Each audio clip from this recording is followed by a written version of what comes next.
right. Well, thank you all very much for having me. As mentioned, my name is Maurice Imhoff. Very happy to join you all. Today's presentation is on the 1st Michigan Colored Regiment, otherwise known as the 102nd United States Colored Troops. This is Michigan's first and only African American regiment of African American soldiers during the American Civil War out of Michigan. So first up, we have to take a start back into the beginning of the war. So during the beginning of the war, they were having a problem with all of these African Americans showing up to the Union lines. And the issue that they were having with this is they didn't have anything, they couldn't put them anywhere necessarily, didn't know what to do with them. And this started with General Butler primarily. General Butler was down in the South, and he is in areas where there's large amounts of slaves who are seeking refuge to the North, seeking freedom, and he's getting all of these freedom seekers, escaped slaves, coming to his lines saying, please help us, we'd like to get to the North, what do we do?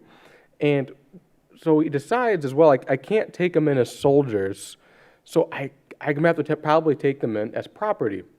But he originally wanted to make them soldiers, and he requested to the federal government, writing to Abraham Lincoln and the War Department, requesting that he can take them into the armed service. That request was denied because at that time it was not allowed legally for African American soldiers to be allowed in the fight as soldiers of the Army.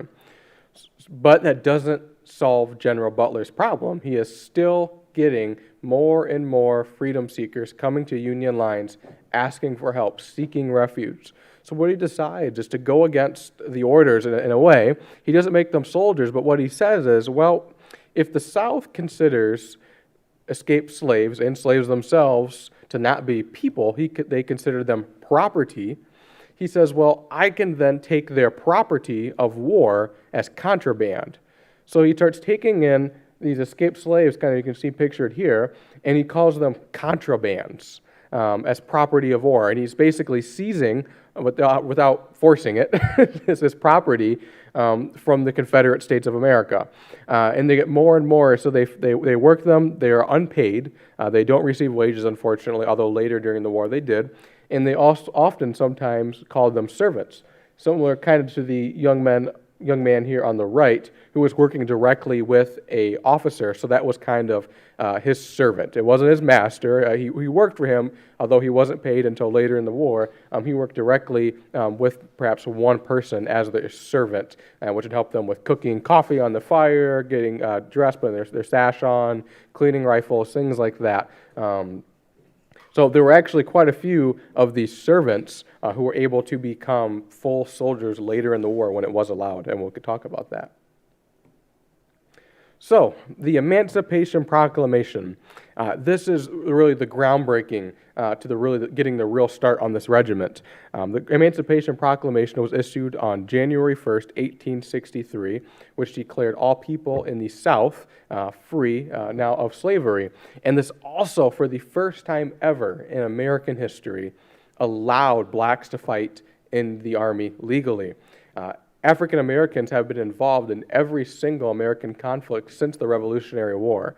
We can think of like the Boston Massacre. African American was involved in several conflicts after that. But here now, with this Emancipation Proclamation being passed, this is the first time legally that African Americans are accepted into the United States Armed Forces, and they are welcomed in droves.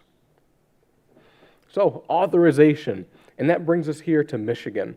How does Michigan get involved with raising a regiment of African American soldiers? And that starts with a man by the name of Henry Barnes, who we actually don't have a photo of, unfortunately. Henry Barnes was the editor of the Republican newspaper at the time, which the Republican paper was the more abolitionist newspaper at the time, and the Democratic paper was the more pro-slavery paper at the time in America. Henry Barnes is the editor-in-chief of the Detroit Advertiser and Tribune, and since the start of the war, he had been constantly advocating for the recruitment of African-American soldiers, saying that we need them to be a part of the fight. They want to be a part of the fight. We need to let them into the armed forces. He actually went so far to request to Governor Blair at the time, Austin Blair, who was pictured here on our left. He put a request in to Governor Blair requesting that he be allowed to raise a regiment of African-American soldiers. Unfortunately, while Governor Blair favored this, his request was ultimately denied, stating that it was not allowed in the federal government. While he could start a regiment here, most likely as a state regiment, it wouldn't be allowed to leave the state and go fight on the front lines of the war. So we had to deny his request. However, now that the Emancipation Proclamation has been passed, he immediately writes to Governor Blair saying, now that the Emancipation Proclamation is passed, now we can raise a regiment of African American soldiers. Now is our chance. Let's get these men formed and get into service. So he got, in 1863, in the spring, he finally got that authorization that he had been deeply requesting for, and recruiting began in August. And another man who really was a large help in getting this regiment started was George the Baptist out of Detroit, who is pictured here on the right. So, recruiting the regiment. Recruiting began on August 12th, 1863. While there was a large need and a large want for African American soldiers in our state, he faced a really tough time recruiting this regiment, getting it started. The number one reason being is the newspapers at the time. I talked a little bit about the Democratic papers and the Republican papers, and given the fact especially that Henry Barnes was the editor-in-chief of the rival paper, the Detroit Free Press, which still exists today, when the regiment began recruiting, or Henry Barnes, I should say, they immediately attacked the recruitment of this regiment. The Detroit Free Press, almost every other day, was publishing something saying, do not join this regiment, it's a waste of your time, this guy is terrible, you don't want to do it. And then they also were saying that they're telling white individuals across the state that African Americans are going to be terrible soldiers, do not let them enlist in this regiment. So this was a big deter to having recruiting in this regiment. He was having a tough time. Another big thing that caused a big hurt to the recruiting in this regiment was the fact that he couldn't secure any bounties originally to begin with. So there were a lot of African Americans who wanted to join, and they were joining. They were joining regiments like the 54th and 55th Massachusetts, over in Massachusetts, Boston. You think of the movie Glory. They were Michigan men who were a part of that. And they were joining these other regiments because they had bounties. So you'd even go to Indiana, Ohio. So why join a regiment in Michigan and get nothing to start with, no bounty, when you can go just down the road? Well, at that time it wasn't as close, walking and riding distance. But you could go just to another state, and you can get maybe a couple $100 or $80, whatever it may be, which is a lot of money, to get recruited into this regiment. So that became an issue. But eventually, he was able to get the bounties for his regiment. Some of the local communities who had some money were putting up money for this regiment to happen and for the bounties. However, that didn't stop the Detroit Free Press, because once he secured money for the bounties, the Detroit Free Press then just started saying, well, they say they got bounties, but they don't have them, and if you sign up, they're going to take away your money, you're not going to get it. So they were just putting all sorts of misconceptions out there, bashing this regiment and Henry Barnes any possible way they could. But one of the things that really helps the recruiting, in a good and bad way, was the draft that was implemented as the bloody battlefields got worse. This is after 1861. After 1862, battles like Antietam, Fredericksburg, and now, this is after Gettysburg. The Union lines are thinning. They need soldiers, which is one of the reasons why they start enlisting black soldiers. But they also need white soldiers as well. So the draft is implemented. And one of the ways that wealthy individuals were able to escape the draft was by Section 13, which basically provided for every white man who was enlisted, for every substitute who was enlisted into the 102nd, a white man was removed from the state's draft quota. What does that mean? So that means if I was a wealthy businessman, or I was the son of a senator, or whatever it may be, basically you had money, and you got the letter saying you were drafted, and you got the notification or someone told you, you could pay a black man to go fight in your place, and then you didn't have to go fight. And this was actually a large percentage of the 1st Michigan Colored Infantry. Over 254 men, that's 16% of total enlistees, were substitutes. And that's 2.5 companies. So one company of 100 men, one really large company group, makes one large regiment of 1,000 men is a company. So that's 2.5 companies or replacements of white draftees just in this regiment. But one of the big things that helps a lot of these African Americans enlist, and I really have a problem with it, is I mentioned wealthy. So these, sometimes poor African American individuals, or sometimes they have a little bit of money, but if someone comes up to you wealthy and they say, well, I'll give you $200, even $300 in some cases, right? This is a lot of money. These people are making $7 a month when they enlist in this regiment. And so it offers you $400. You're probably going to take it to go fight. That's a lot of money. But what happens in a lot of other regiments across the country is they would get in their regiment, they would sign up, enlist, get their uniform, go out into the fields, and then once they would be a safe distance away from the base, etc., they would they would flee. They would basically desert the regiment and leave with their money. They got more money they were ever going to make during their time in the service, so they're like, well, I'm leaving. However, that is not the case for this regiment. This regiment has almost no people deserting it. And part of the reason why, based off my research, is that they were in places like South Carolina, Georgia, and Florida, the deep South. So what does that mean?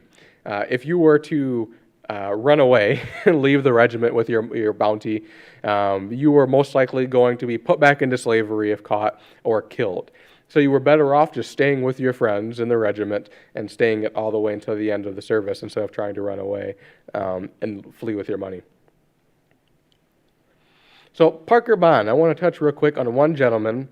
His name is Parker Bond, and I talked a little bit about servants at the beginning of the war and how they weren't paid. But this is an example of right here in Michigan, just down the road from here in Detroit, of one gentleman who actually was getting paid to work for the Army, and his name was Parker Bond.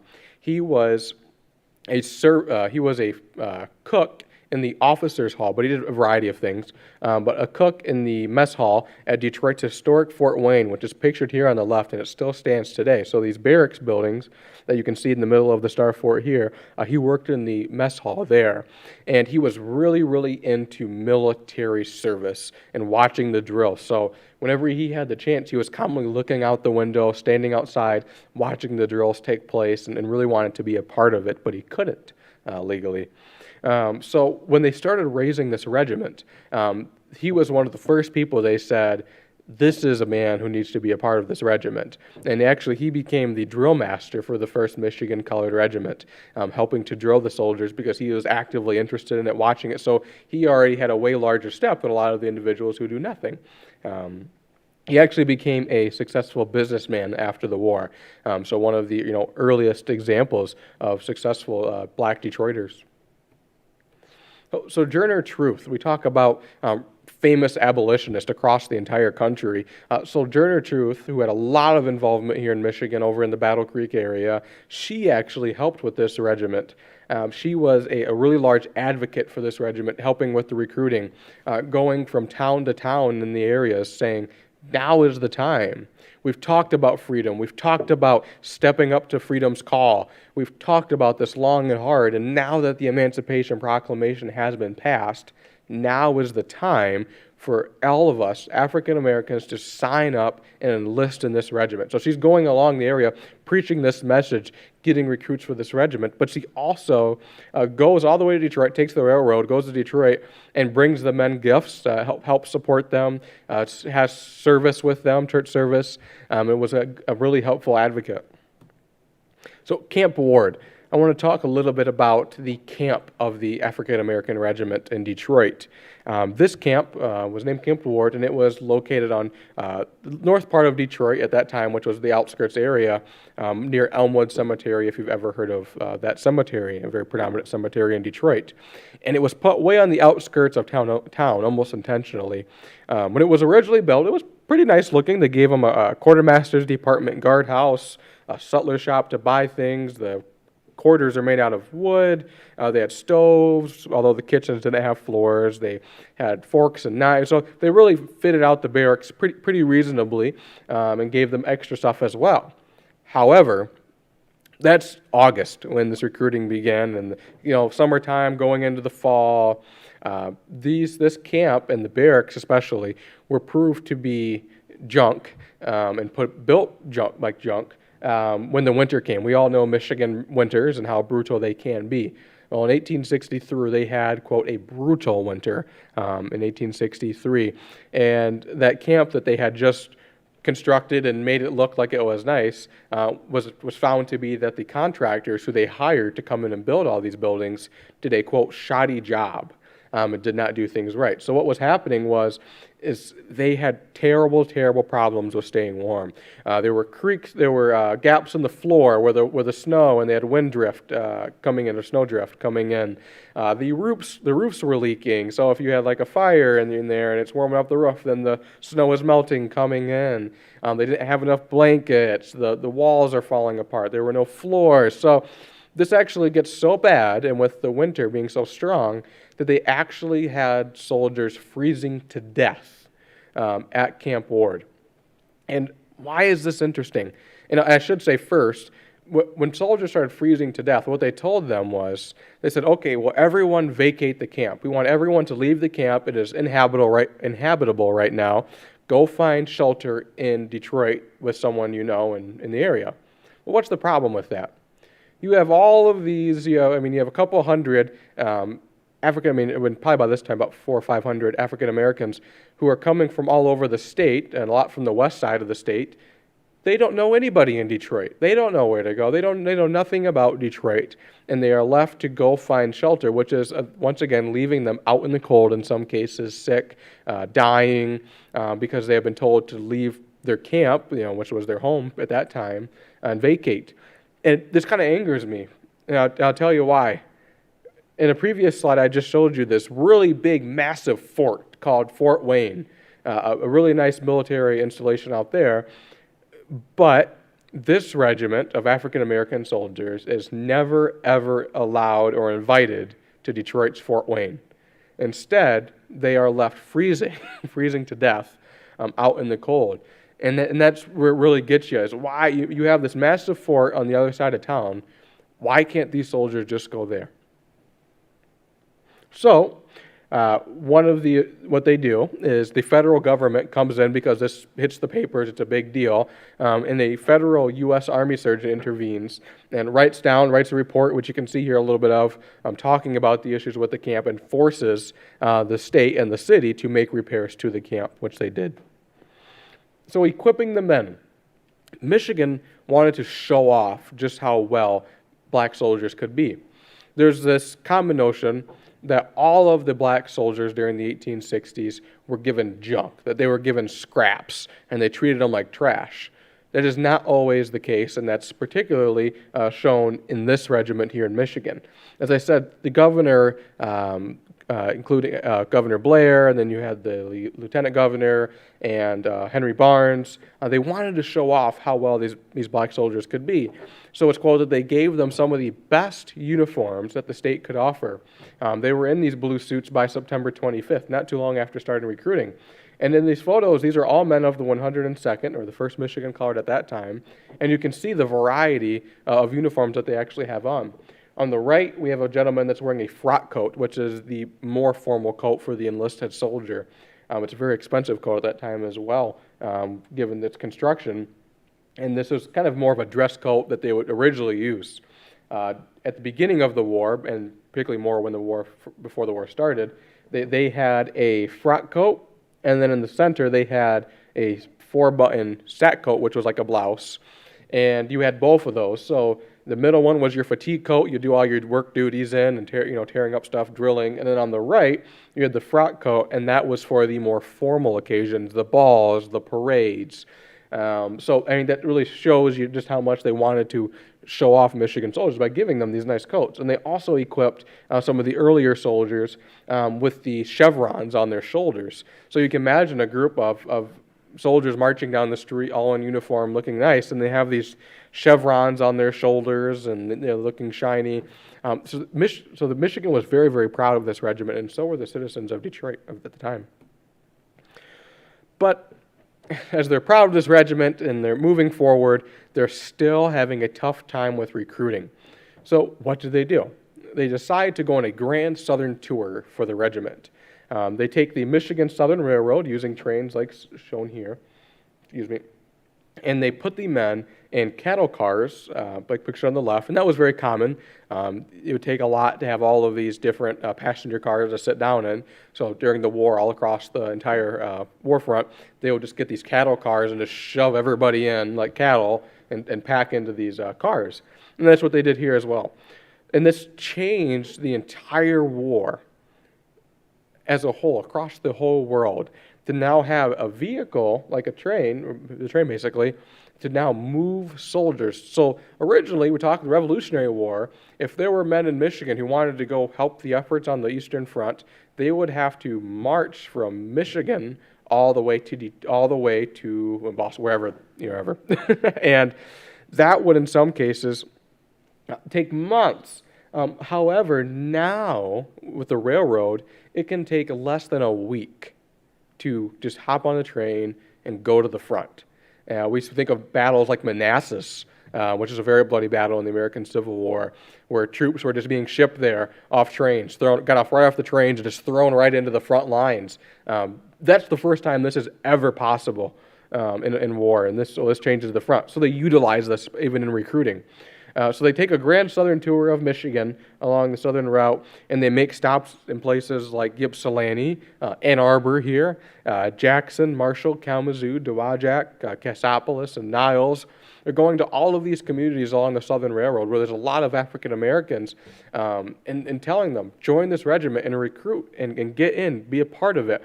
And one of the ways that they really emphasize this and they grab everyone's attention is there was a wealthy man in Detroit who donated $550 to implement a band for the African American regiment.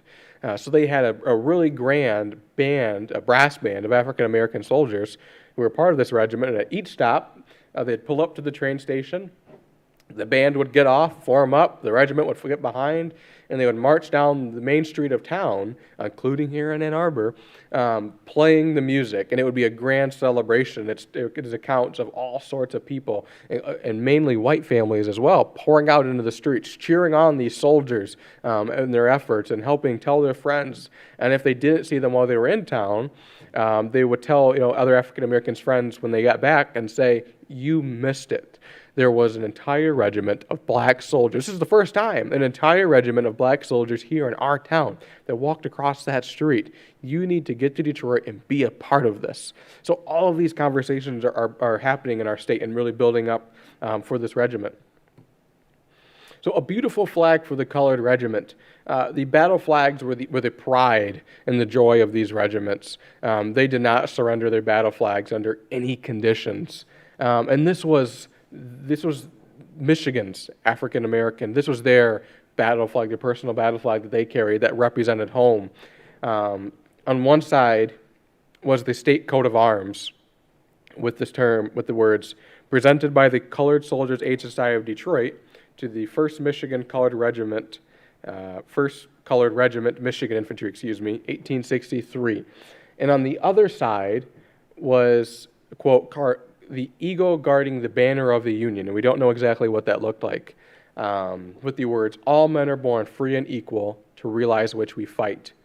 And I want you to think about that.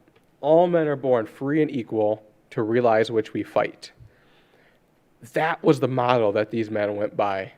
When they're on these bloody battlefields and their comrades are being killed and they look around and things are not well, they look in the air and they see all men are born free and equal, to realize which we fight. That was the motto they lived by and remembered what they were fighting for, why they were here. When it's downpouring rain and there's really low morale in camp, they look at that flag and on the other side they see the Colored Lady Soldiers Aid Society of Detroit. That's the wives, that's the daughters of these men who are out fighting, and they think of home with these battle flags. And it's kind of hard to tell by the photo, but this is actually a 6 by 6.5 foot flag. This is a huge flag that they were carrying, and it's hand painted on silk. Beautiful flags. And it was painted by a man named Robert Hopkin, who was a very predominant artist across the world. He has several art pieces in the Detroit Institute of Arts right now. And I had the chance to actually visit this flag in person, and it originally looked in 2017 in the bottom left-hand picture like that. It was torn to shreds. It was pretty ripped apart from its service and following. And we have a really great program here with the state called Save the Flags through our Michigan State Capitol building. And through that program, with funds donated by individuals, we are able to send the flags out. Well, originally it was out to Virginia to get conserved. Now we actually have a conservation lab in our state capitol building to conserve these battle flags. So after conservation, that's not what you're seeing here. It is just one flag. This is what the flag looked like originally. Originally it looked really beautiful and it was nice. After service, it got quite beat up. And then after the conservation in 2019, it was just before COVID, or early 2020.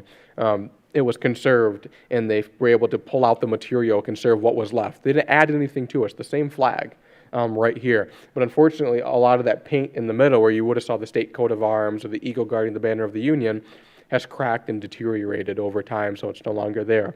But a lot of the words are still there. And this battle flag was presented to them in a grand ceremony at Camp Ward, and they formed their square. They presented them with these battle flags. It was a really beautiful ceremony. They also had two other flags. They had the Stars and Stripes on the left, and then they had the other regimental flag, which was an eagle with stars and a banner around it, and that was a really nice flag as well that they had for this regiment. Under no circumstances did the men give up these flags to the enemy. They stood their ground when it came to these flags. I talked about how these flags were presented and sometimes made by the wives, the daughters, the families of these regiments. This was home to the men, but it also was a signal for the men. When they were on the battlefield, there's smoke. There's no radios back then. The smoke is thick. The battle's loud. You can't see. They knew when those battle flags went forward, you were to go forward and follow them into battle. When the color bearer took that flag out of his holder and planted the staff into the ground, every man in that regiment knew that they were to defend that position to the last man in some cases. Going so far, we talk about the 24th Michigan. At one battle alone, just one battle, at the Battle of Gettysburg, they lost 7 color bearers defending their flags. So these flags really meant a lot, and I encourage you, if you ever get the opportunity or have the time, go visit them. There's over 240 battle flags, all from Civil War, World War I, in the state archives up in Lansing. Go check them out. They're really incredible. So a presentation of a sword. This happened the same day as the men were presented their battle flags. So they were presented their battle flags, but they also did something in return. The enlisted men of the 1st Michigan Colored Regiment put up $130 of their own personal money to buy a sword for their officer, which were their drilling officer, who was the lieutenant colonel of the regiment, William T. Bennett. And that would equivalent, it's $2,200 today that these men put up, the privates put up to give this beautiful sword to one of their commanders. Why am I talking about this? Why is this important that they gave him a gift? I kind of talked about misconceptions a little bit at the beginning, that African Americans were given junk in a lot of cases, or they were treated like trash. This is one of those instances where it's not the case. And it was true. There were things that happened where the men were treated like trash, where their officers did not treat them well. But this is an example of showing that these men respected their leaders. They respected their officers of the regiment and went so far to give up their own money to say that we respect you, we appreciate your leadership, and they presented him with this beautiful sword. So, trouble at Camp Ward. The men of the 1st Michigan Colored Regiment are stationed in Detroit still. They're doing drills, but on their downtime, they can go out and live their lives and do what they want. So this kind of becomes a problem here and there as the men find themselves in trouble. Well, on March 18th, 1864, several of the soldiers had got into a bar fight at one of the local saloons, and this caused a ruckus. And why would this cause such a ruckus? Well, I talked about a group, a newspaper called the Detroit Free Press. Any little thing that they could to bash this regiment, they picked up, and they were immediately writing about it. So when this great big bar fight happens, now in March of 1864, they're still at the camp, the Detroit Free Press is writing all about it, saying these guys are a ruckus, get them out of the city, they're terrible, they're tearing up bars, they're tearing up our city, nobody wants them here, get them out of Detroit. So Henry Barnes has had enough of this because his regiment's being bashed, and at the same time, he is being bashed as a person all at the same time. So that's the final straw for Henry Barnes, and he restricts his men to the camp no later than 4 p.m. each day, saying you are not allowed to be out, and if you are out of camp past 4 p.m., you will be treated as a deserter, which you will not want to be treated as during this time.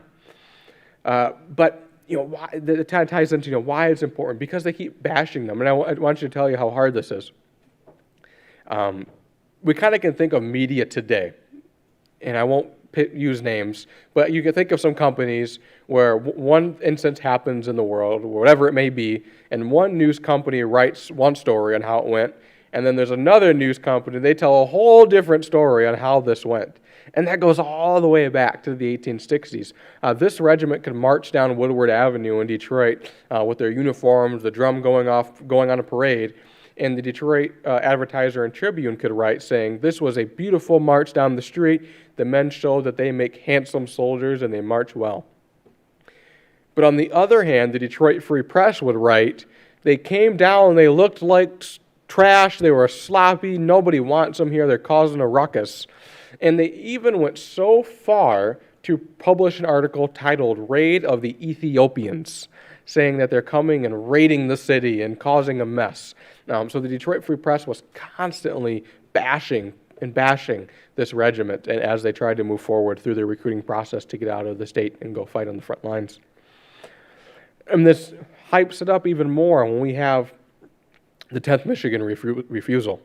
This is a picture of another brass band. This is not the brass band of the 1st Michigan Colored Regiment because unfortunately there isn't a photo of them. So this is an example. But the brass band of the Colored Regiment would perform in a variety of functions. They wouldn't just perform for the camp and the soldiers. They would play at different band halls. They would play at balls, weddings. And one other thing what they would do is perform for troops returning home from service. So at the beginning of the war, a lot of these soldiers had signed up for 3-month papers.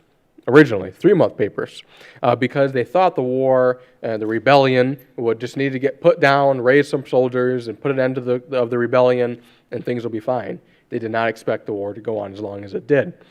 So after the 3-month enlistees expired, they then started doing 2-year papers. So quite a few of these regiments were returning home. A lot of them still did, once again, re-enlist and join another veteran regiment. But they were returning home from Detroit, and they would perform, the 1st Michigan Colored Regiment would perform for them and march them down the street in a grand welcoming home ceremony. Well, the 10th Michigan arrived, returning from their scheduled service, and when they got off the train, every company, of about 100 men, but I don't know the exact numbers because this is after battles and such, they probably lost men during the time. Every company besides one refused to march behind the band of the Colored Regiment. And it's really interesting and astounding to me, because I want you to think about this. We're in Detroit. We're in a northern state. We're in the same army. And we're also wearing the same uniform. And yet these soldiers, who are white, the 10th Michigan Infantry, every group besides one, which is approximately 900 men out of the 1,000, refused to march behind this company of black soldiers in the North. And it's not known exactly the full reason why, based off some of my research, and the full reason, the dead set reason why they chose to choose not to march behind these soldiers. But the Detroit Free Press and the other paper, the Advertiser and Tribune, as you can imagine, they're going back and forth in the paper about this ruckus, and they're really making a big deal out of it. But what we also have to keep in mind is that not every soldier, especially white, was fighting for freedom. There are a lot of soldiers who were fighting just to preserve the Union. While this was a northern state, that didn't mean that they always agreed in having the freedom for African Americans. But we don't know if that was the full reason on why that these men chose not to march behind the 1st Michigan Colored Regiment. So, off to war. The 1st Michigan Colored Regiment left Detroit on March 28, 1864, and As soon as they left Detroit, they formed up at the camp. They formed up, they marched, and they were greeted by the wives and brothers and sisters and residents of the state as they marched down the street and got onto the cattle cars, and they made their way to the east on the train. Coincidentally, when the regiment boarded the train and left Detroit, Camp Ward, where the regiment was stationed, burned down the same day. Now, it's unknown whether this was intentional or if it was accidental, but you can use your imagination and guess. But it very simply could have been someone left a candle going and the coat caught it and then it burnt everything down. Or something could have been intentional, but it's unknown. So that coincidentally happens. But another big thing that happens for this regiment is there's talks about the colonel resigning, Colonel Henry Barnes, who had got them into the regiment, resigning, and he does. The colonel resigns after they left Detroit. And this is interesting because you think about, if you've been a part of a sports team, you get recruited in some cases, you be a part of the team or you join, and through your training, you have a coach who's teaching you all about the sport, teaching you what plays to do, how to play it, and then you get to your first game, and the coach says, well, you guys have fun, I'm going back home now, and I'm not going to be part of this. And that's kind of how a lot of the men took this. They said, well, Henry Barnes, you recruited us, you got us involved, you've been leading us. Why are you leaving us now that we're going to the front lines? And Barnes' reply was that he was not a regular military man. He was an editor for the newspaper, and he did not necessarily feel he was fit to be a colonel of a regiment leading them into service. So he resigned and was replaced by a regular Army officer by the name of Henry Chipman. And Henry Chipman had served in various capacities, including being the colonel of the 2nd Michigan Infantry, which was stationed here out of Michigan. But a lot of the men still were not happy about this change. They stopped in Toledo, Ohio, were very welcomed there. But when they arrived in Maryland, the men have now reached the Eastern Front. It was a dark and depressing arrival. When they got off the trains, they talked about how they could smell the dead bodies in the air, all of these bodies that were returning from the bloody battlefields going to be buried in the National Cemetery. It was not a nice welcome. But at the same time, when they arrived, it was also dark, and it was getting ready to storm. So the colonel had asked that the men be able to be stationed in one of the empty barracks buildings nearby, because the men hadn't had their equipment. They just got off the train. They don't have tents yet because they use some of the empty barracks about the rain for the night. And also it is April, but at this time, early April, it is cold still. Their request was denied, stating that it would make some of the white soldiers stationed nearby angry. So the men of the 1st Michigan Colored Regiment, now arriving to the Eastern Front, ready to fight, stayed out in the cold, stormy night, and in some cases there's mentioned in letters that it was snowing the next morning on the Eastern Front. So they're excited, they're ready to go fight, and immediately they're hit with this issue. And that once again ties into they're in the northern states still, in the Union Army, and they're still facing these issues. The men also received lower pay than white soldiers. White soldiers, as a private, you were paid $13 a month. Black soldiers were paid $10 a month. And they also deducted another $3 for, quote, uniform expenses. So in many cases, they were paid $7 a month. So as people seen maybe the movie Glory here, raise your hand if you've seen the movie Glory. If you remember that scenes where Denzel Washington gets mad and he says, rip it up, tear it up, we don't want the money, tear it up. That happens in real life. These men refuse to take pay in some cases. Not all of them, but quite a few of them, including some white officers. They say, well, if you're not going to pay us the real salary, the real amount of money, then we don't want it. We are here to fight for freedom, whether we're getting paid or not. And that happens here with Michigan soldiers. General Burnside, who was pictured here on the right, a very famous Union general. He reviews the 1st Michigan Colored Regiment as they were marching by and inspected them and said they made fine soldiers, which was a great morale boost to the soldiers. Federalization. I talk a little bit about the 1st Michigan Colored Regiment and the 102nd USCT. So what is the difference? Are they two units? What are they? What's going on here? So what happens is when the Emancipation Proclamation was implemented, and African Americans were allowed to fight in the conflict and in the Union Army, they were segregated. So they established an entire other branch of the Army called the United States Colored Troops. And that's what these men were a part of. It was a segregated branch of the Army. So when these men arrived to Washington, they were no longer a state unit. They lost their state designation. They actually lost the name Michigan completely, and they became the 102nd United States Colored Troops. But the men didn't like this. They felt that this is an outrage, that we're being segregated. We are not the colored troops. We are Michigan volunteers here to fight in the conflict. So they did not like this name, the 102nd USCT, and they, in many cases where they could, they still went by the 1st Michigan Colored Regiment.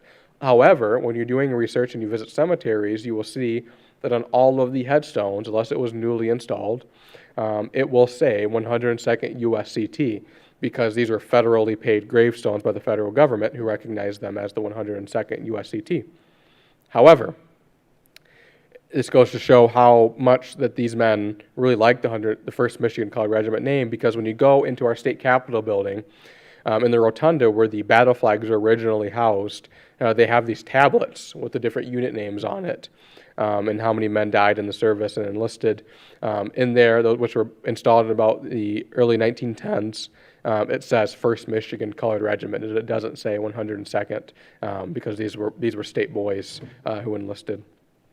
So on the East Coast, they traveled up and down the East Coast via steamers, steamboats, and foot. The men were split up. We talked kind of about teams again. And say you took your football team and you get to your first game and you say, okay, one group over here, one group over there, and then you split your offense and your defense up, and even more, you're dividing the whole team, and now all of a sudden you're not even a whole team anymore. And that's what happens here. They take the 1st Michigan Colored Regiment, they divide them into the left wing and the right wing, and then they put them out to work. And then as they got out there, they split them up into companies. So now your team, your family, has now all been spread out along the entire East Coast of the country, and they're split up, which is a big morale hit to the regiment. But why did they do this to this regiment? That was because the federal government, the War Department, had often would like to use the men, the African American men in particular, as manual labor. So they really didn't want the black soldiers on the front lines fighting because they didn't trust them. So what they wanted had them to do, they said, well, let the white men fight the wars and then put the black soldiers to work and make them tear up railroads and build forts and stuff like that. That always wasn't the case. There were a lot of black men who fought on the front lines, but the majority were put to manual labor work, which included this regiment. So this regiment never fought in large, huge battles like Petersburg, Vicksburg, etc. They were in some small skirmish battles, and I'll talk about their largest engagement a little soon. The men also, through my research, I found that the men were able to be stationed at a location called Fort Walker, pictured here. And they took over that fort. They were trained in how to use the heavy artillery there. And why this is interesting is the men could go and be stationed in this fort in the south and occupy that fort, but they couldn't occupy a fort in their own hometown where men were freezing to death. And I think that kind of shows you the big difference here during this period that they're facing. So their first battle, the Battle of Baldwin, Florida. This is a northern part of Florida, and the men are down there tearing up the railroads. They wanted to really mess up the Confederate states, the Confederate lines, all of their supplies, moving soldiers, so they were tearing up railroads so they couldn't use them. And the men were tearing up these railroads in the deep woods, and they began hearing this noise. And that noise started to grow louder and louder. So the officers of this regiment had the men quickly form up into line. They rushed them into line, and you kind of can think of Glory again, that first battle that you watched. As soon as the men got into line, rebel cavalry come pouring out of the trees, and the men fire a volley into them, wiping out quite a bit of the cavalry. But what's the problem with firing a volley? When they fire a volley, that means that every single one of the guns is fired at one time. These are muskets. So what does that mean? They are all empty. There is not one guy left loaded in this fight. So what they choose to do, very quick action because the horses are still coming, is they charge forward and fight the rebel cavalry, men on horseback with swords, pistols, other rifles, and they fight them hand to hand. And without losing one man, they repel the rebel cavalry in their first engagement, easily repelling the rebel cavalry without having one man killed on their side. And this showed the white officers that they are here to do business and they are not here to play. Because one of the worries that these white officers is they're hearing accounts, they're hearing from their friends that the black soldiers won't fight. When the Rebs come, they're all going to drop their guns, they're going to run away and scream. These guys showed, Michigan men showed, that that is not the case and that they are here to fight. And that was proven. So their largest battle. The largest battle of the 102nd takes place at the Battle of Honey Hill, South Carolina. 3 companies, which is 300 men of the 102nd under General Foster, were stationed at this battle. And the Union artillery that was on the field was reported to be decimated, meaning that basically all of the Union artillerymen who were using these guns were either killed or retreated. So what they were finding really quickly in the heat of battle was that if the Union Army did not capture those guns, well, what's going to happen? The Confederates were going to grab those guns, turn them around, and blast the Union lines to pieces, which they did not want. So a man by the name of Captain Arad Lindsey takes his company forward of 100 men, and they rush forward to go get those guns and bring them back to Union lines. And immediately upon rushing soldiers, bam, Captain Arad Lindsey was shot in the head and killed. But that didn't stop the men. The black soldiers continued pushing forward to go get these guns. Unfortunately, they were unable to retrieve those guns. So, a man by the name of Orson W. Bennett, who was actually the brother of the Lieutenant Colonel William T. Bennett, who I talked about earlier, who got the sword. This is his brother. He takes his group of 30 men, and they rush forward in a second attempt to go get the guns. And these are great big guns, if you've ever seen them. And they bring back these guns almost about nearly 200 yards under enemy fire in brush back to the Union lines and secure these guns. That's a huge win for the Union Army to get these guns back. And why this is so important is they were under fire. This was not running out, while there was a timeout and getting these guns. There was heavy enemy fire raining on them as they was getting these guns. Some men are being hit in the arms and their legs and whizzing off their head. And they are continuing to move these guns and bring them back to Union lines. And this was a huge thing. And one of the men of the 127th New York who watched this take place said they did a gallant job and they covered themselves in glory at this battle. And for this action, Orson W. Bennett was later awarded the Medal of Honor for this action. But please note that I did say Orson W. Bennett was awarded the Medal of Honor. None of the black soldiers were awarded the Medal of Honor. The white officer was awarded the Medal of Honor. And he, rightfully so, yes, he did lead that attack. But the black soldiers definitely need their fair share of recognition as well, being a part of that. So their return to Detroit. The war ended in April of 1863, but there was no immediate rush to bring everybody home because they wanted to help contain the South, so they didn't become outraged, and that's called Reconstruction, which actually went all the way on, I believe, until the 1870s, 1875-ish. So Reconstruction was taking place, but this regiment doesn't stay on there too long. They were mustered out of service on September 30th, 1865 in Charleston, South Carolina. The men made it back home on October of 1865, just a month later, or not even a full month because they got back before the end of October. They went back in their 2 wings, the left wing and the right wing. The first wing took the railroad all the way back to Detroit, and they got back and they were welcomed in a grand ceremony welcoming the black soldiers home. All individuals, white and black, were pouring out to the streets to welcome these soldiers home. However, the second wing of the regiment, the other half, went to about New York via train, and then they took a steamship across the lake going into Detroit.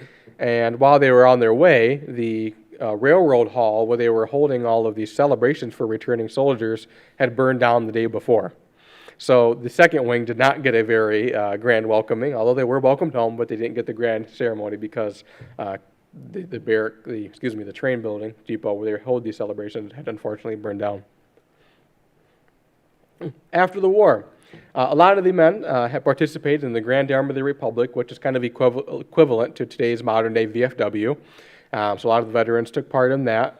They were integrated groups of the GAR as well as predominantly just black groups, which was mainly on the west where there just were way more black soldiers in those areas and there were white, so they just had black GAR halls. Quite a few became businessmen after the war. I talked about Parker Bond. He became a successful businessman after the war had ended. In Grand Rapids, they had a soldiers' home for wounded soldiers and poor soldiers who had gone homeless, etc. They were welcomed there. They took part in parades. So they were commonly welcomed and admired for their service during their time. However, that does not go without its flaws.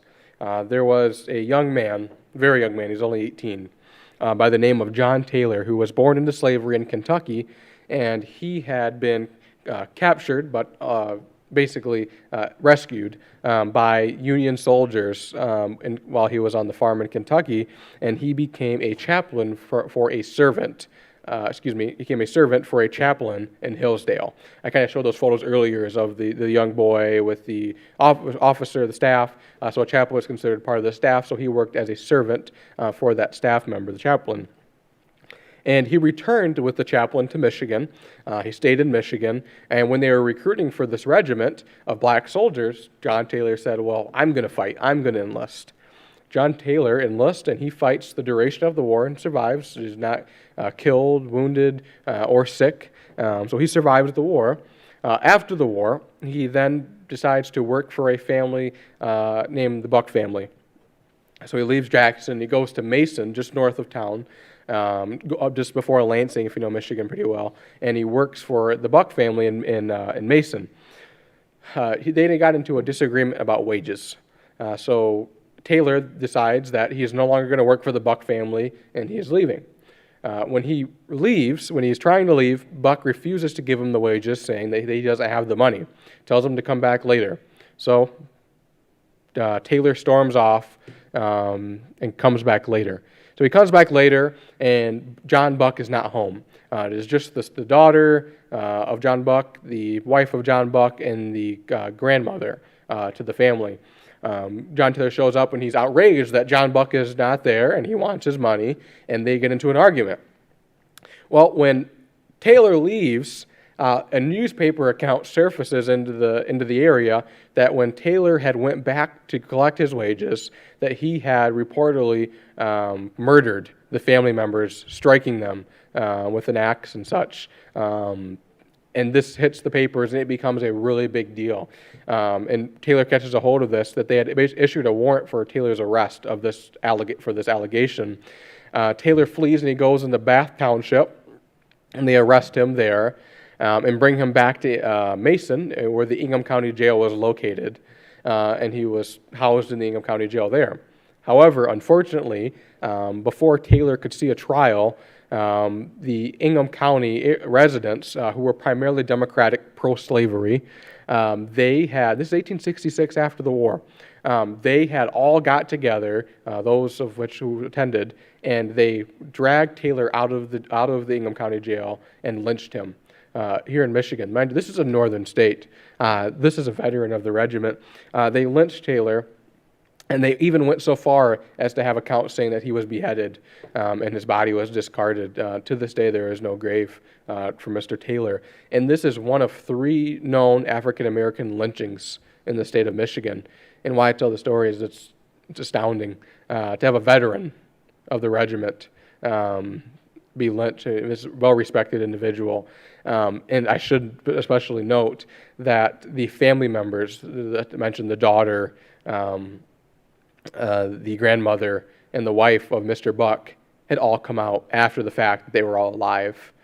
They were not harmed that day, and it was all just false allegations, and Taylor was lynched. There was a park named Dead Man's Hill Park. Oop, I thought I had a photo of it on here. I guess no. Dead Man's Hill Park. Oh, we can go to the next slide. Dead Man's Hill Park in Ingham County, not too far, just outside of Mason, where they believe that Taylor's body was discarded and buried. That was often used since as a sledding hill. It was a sledding park, Dead Man's Hill Park. That's not a fitting name. Just recently, at the beginning of the pandemic, they had changed the park's name more fittingly to John Taylor Memorial Park, and a historical marker was installed by the state of Michigan, remembering Taylor and that unfortunate incident that occurred in Mason.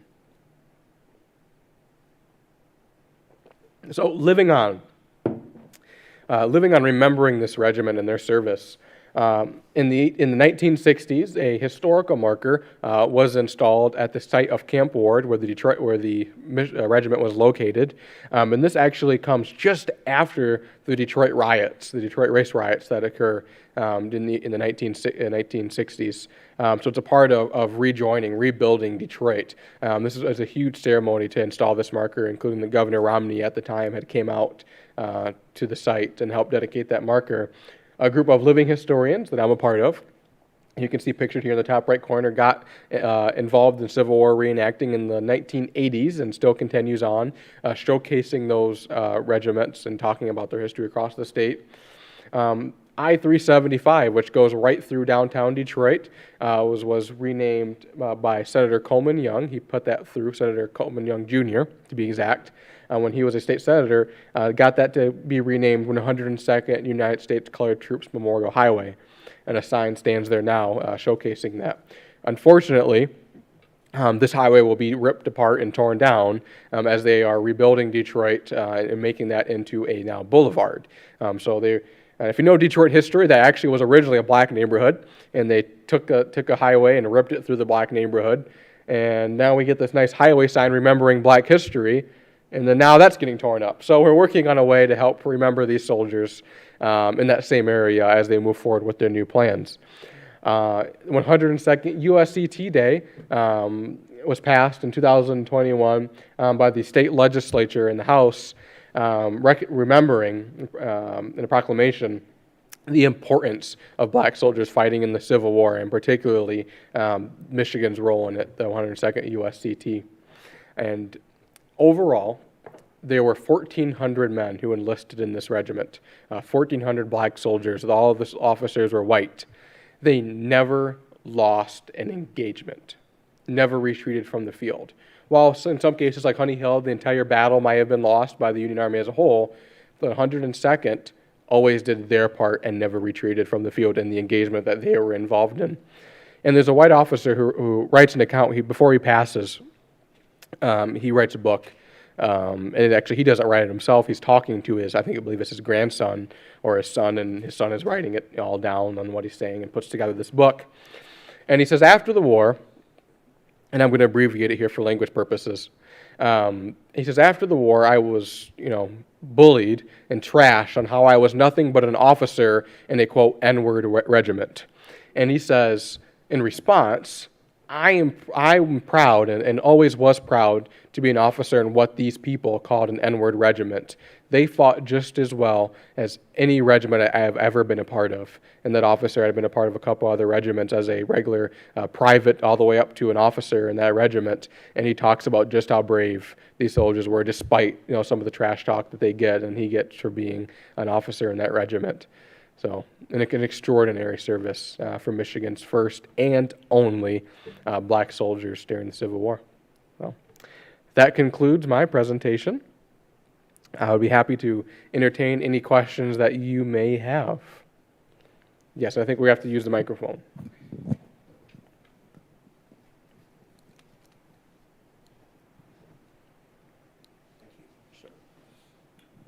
My name is John. Can you hear me? Yep. Okay. I had a couple of comments and a couple of questions. Sure. My friend is in a Civil War band. Mm-hmm. It's local here. It's called the Dodsworth Saxhorn Band. Yes. And you'll see them at Greenfield Village parading around, playing.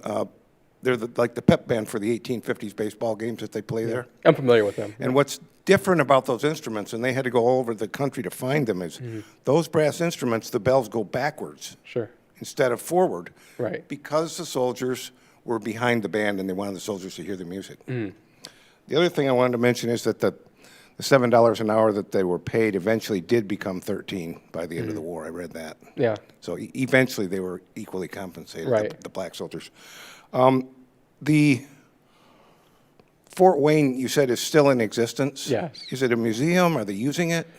So it is technically a park, to my knowledge. I think that is the technical term. It's oversaw by the Detroit Parks and Recreation Department. They have like soccer fields and stuff outside the fort I there. see. Okay. But in the Star Fort itself, it's one of the very few Star Forts in the country. In the barracks there, they have a very small temporary exhibit that they set up over a period of time.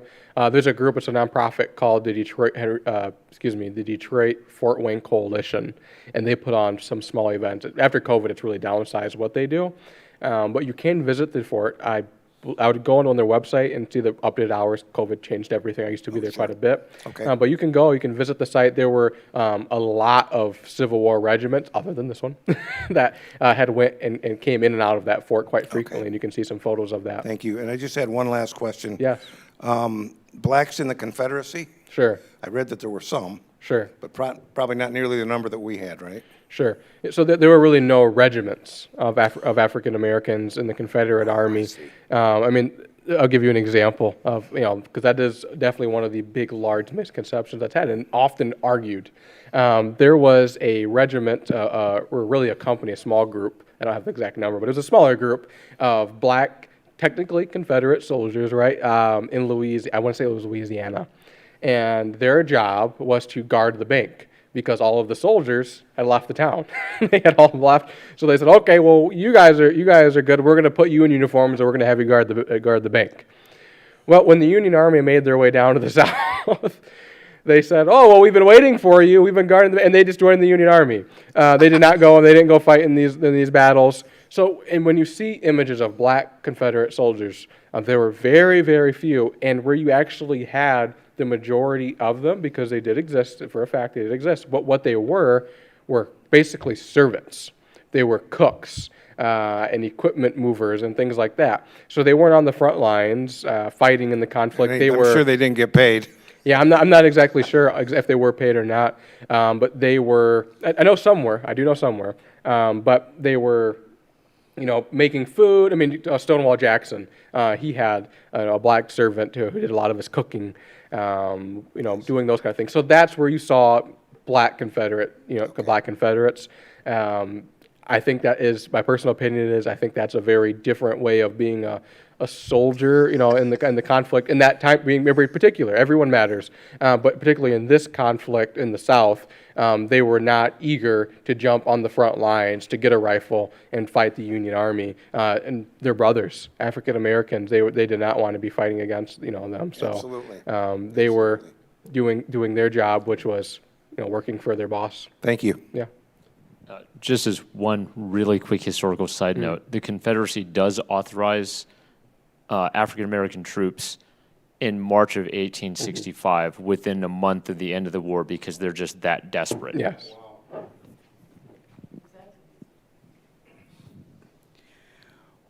Does the 102nd Regiment, when did it cease to exist? So it ceased to exist in October of 1865. They were mustered out of service on September 30th in 1865 in Charleston. But when they got back to Detroit, they had disbanded in October officially and went their separate ways. They had reunions and stuff through periods of time, but the regiment officially was no longer as a regiment after they returned to Detroit.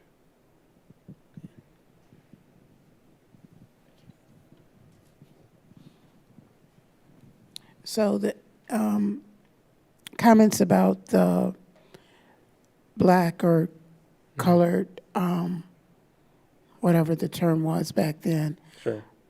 Confederate soldiers, I don't think there has been enough information Sure.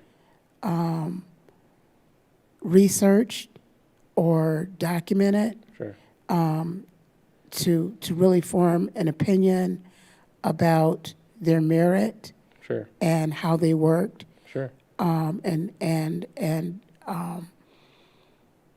what their commitment to the war effort was. Sure.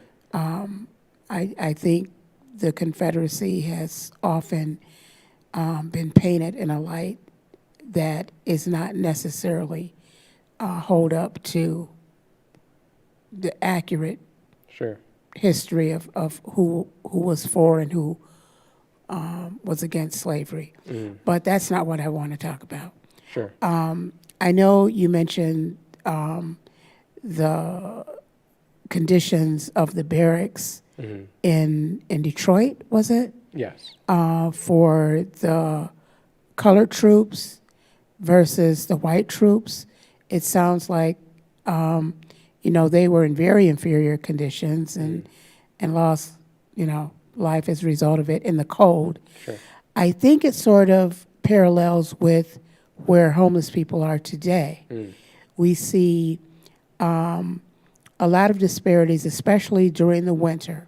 And I feel like as a person who's experienced living unhoused, I can probably relate to them Sure. in that respect more than others can. Because living unhoused in the winter is a very precarious time, and people have frozen to death in, portable toilets, Yeah. bus stops, cars, outside of churches, all within the vicinity of buildings. So, I mean, it is, I think we need to sort of focus on that. And, hindsight.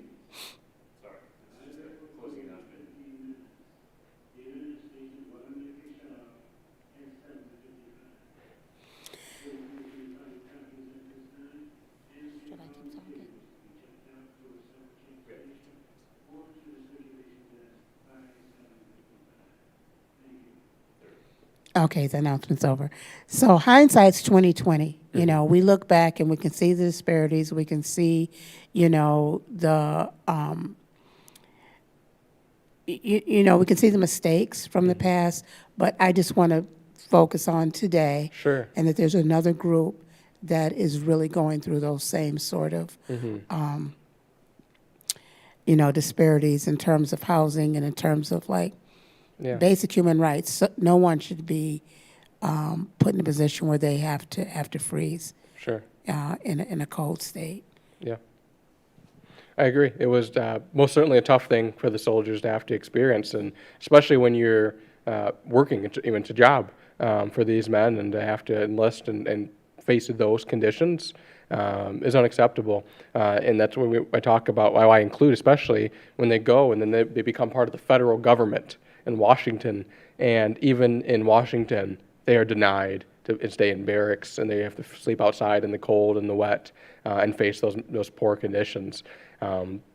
So why there are often triumphs in this regiment, where they reach great heights like Honey Hill and reaching 1,400 men strong. I mean, really some really great things. Never losing an engagement. That didn't come without its downsides, like we kind of talked about. There were downsides that these men did face during their time of service, and the majority of the reason was because they were of African descent. Any other questions? Well, all right. Well, thank you all very much for having me. I hope you enjoyed this presentation. If you would like to look further into the history of the regiment and would like to learn more about what we do as living historians on the other side of this, feel free to check out the 102nd United States Colored Troops on Facebook, Company C. This is our group of college and student living historians out here. And we enjoy it. Thank you.